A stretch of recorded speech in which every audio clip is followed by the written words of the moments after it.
Maybe he was even at some point last year. Who knows? John Wilner with this story. The Pac-12 has a media deal with the CW, ESPN, CBS, and starting to maybe look not only for this year on how they can be seen, but also the following year when, of course, they also have expansion coming up pretty soon. I reached out to Bob Thompson for a note, but he's quoted in one of the articles that I saw, said, I would assume that the networks that signed up for 25 have sort of first rights of the 2026 and beyond. It'll be interesting to see what the structure of the new deal is. Good for Oregon State, good for Washington State, and we have an Oregon State note about playing Houston here in just a second. Yeah, they're gonna you'll be able to see them every week pretty easily, so that's great news. And then I would say that this probably looks like that in some form or fashion next year. Maybe somebody drops out, but the CW, Smokey, can you list one active show on the CW that's not Live Golf or ACC football? Locally, us. But nationally, no, yeah. I don't. So so they're doing. Like I said, I wouldn't be surprised if the CW in the next 4 years changes their name because they've been bought by a different company. The strategy's changed a little bit, and they're no longer probably doing the same things that they were when they were the Warner Brothers or whatever they were before UPN, and they all kind of came together in the merger and became the CW. So, but whatever it is, I wouldn't be surprised to see it change. Well, the CW's really leaned into live sports programming. They're doing pro wrestling, they're doing college football, they're doing all sorts of stuff. So, that's made them a better fit than when people were talking about, being on after Gossip Girls and all of that. They've changed their profile a little bit to be more sports friendly and to allow college football to be more of a natural fit. And obviously, they were doing ACC games last year, right? So they've been doing college football. So I think that Oregon State and Washington State will, have a nice home, and that's got to be reassuring for them. There's nothing that sucks more than not knowing something that's really important, the uncertainty of something like, hey, where are we playing our games? Like, hey, where am I working next week? Like, hey, when's my paycheck coming in? Like all these major questions, and for them, it's kind of all of that in one. Like, where are we on the networks? How do I watch my favorite team? Yeah, the fans, Yeah, so this is the home schedules they've got, and you mentioned CBS, CW, ESPN. On the surface, so it's 6 games on either side for these schools, for both Washington State and Oregon State. The Pac-12, meanwhile, still needs another football member. That's been an ongoing saga that I've seen little blips of here and there. Good luck to them in that endeavor. But you've got on the Oregon State side, when they play a Power 5 team, it's a bigger network. Mm-hmm. So Cal, that's an ESPN game. Washington State, that's a CBS game. Houston, that's an ESPN game. Their other 3, Lafayette, Sam Houston, Wake Forest, 4, Fresno State, that's all CW games. On the Wazoo side, you play Washington, that's a CBS game. You play the Apple Cup. That's the Apple Cup. And then your other 5 games are all CW games for Wazoo. Including Oregon State, which I thought that might have been on a bigger network. Yeah, they're hosting that game, so that's why it wasn't listed when I was mentioning, the Oregon State side of their home schedule.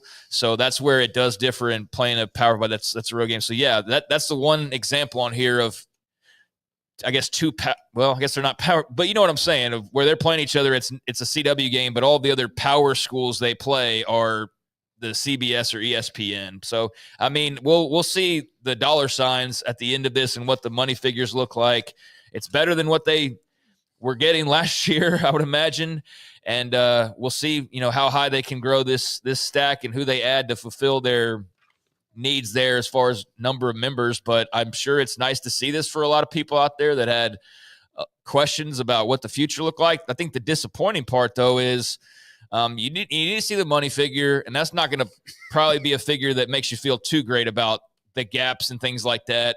But what about beyond this? Because when I was reading the little blurbs out there over the last couple of weeks, all the things that, places that typically talk about the Pac-12, the feeling I got, and maybe I was just reading it wrong because I wasn't diving deep was that I think there were fans under the impression this was going to be like a 5-year deal or a 3-year deal or a 7-year deal, or, something with some longevity to it.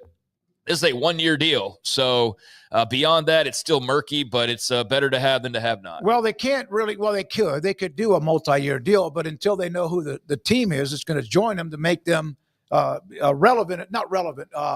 Hit the number they need to hit to be a part of the postseason. Then at least they have this year. Good for them. By the way, that that Oregon State game against the University of Houston is now a game moved to a Friday night. That is part of the new deal with the new Pac-12 Conference and Network. Oregon State, that'll be on Friday, September 26th, 9:30 Central in Corvallis. For Houston, that move shifts a third game to a Friday night, with Houston now set to play 4 weekday regular season games for the first time in almost a decade, the 2016 season. Yeah, that was out there about a week ago, and I guess is just now getting confirmed. So good to have that all squared away, that will be a Friday game officially. And I saw somebody in the comments of one of the tweets actually point out that you look at Oregon State's schedule, Cal, ESPN, Houston, ESPN, Big 12 ACC school. Who do they have contracts with? ESPN. So those games being on ESPN just makes sense to have that. But yeah, good to see that coming to fruition. I know there's two fan bases that have been through a lot, been played for the fool a lot, in my opinion. But to have some actual something to grasp onto, I think is a great thing for both those fan bases. I have reached out to the Pac-12 or Pac-2, whatever you want to call them, the conference, and asked for their Commissioner Gould to see if she's available for us to be a part of the show at particular times. We've done that before, but then they had a lot of moving parts without question. I do have one more thing to say, and it's based off of the fact that, we talked about WWE Raw moving to Netflix months ago, and there's various reports out that their viewership's actually down, not like worldwide on a basis, because obviously you're in more homes, but in terms of moving from cable to Netflix, the whole promotion of it and all that's this is the future, right? Where do we hear that before, right? Apple TV, it's all streaming, it's the future. And then you realize not yet, it's not. Well, WWE basically tried to do the same thing, even though their other partners are all linear. And so they're massaging where they can the PR, but it's been spreading around that they're not getting quite the viewers they thought moving to Netflix. So I say that to say that for all the talk about the future and all the talk about streaming, and certainly we've had lots of those conversations, cable still matters. It still very much matters. It did 2 years ago when we were talking about all this, because we were talking about where the Big 12 eventually landed with their deal and how they swooped in and basically cut the pack off at the knees and created all this. But I think it is 2 years later, you look back on it and, where is streaming? Streaming is basically in the same place it was, if not a worse spot, in my opinion, as far as live college football coverage games. It's still better to have the cable outlets, the main names, than it is to be exclusively or majority streaming at this point. And so you wondered if maybe they were onto something. Maybe they were at the forefront of something. And you look, no, they weren't. That still was a bad deal looking back on it 2 years later. Pro sports leagues have gone more streaming, haven't they? But it hasn't yet worked out for college. It hasn't, but Christmas Day for the NFL and Netflix. Yeah. I don't think Amazon, it doesn't matter. They could pay twice as much for the NFL and baseball regional networks. So it's all weird. It's all jumbled. I would say look at Netflix right now. They have the most popular CEO in all that space, and Ted Sarandos, but he's come under fire a little bit lately because Netflix's earnings were down quarter over quarter for the first time in a while, and he won't release the streaming number, the exact numbers, and all these things, and just says no, everything's fine, it's good, this is good. Yeah, just trust us on this. And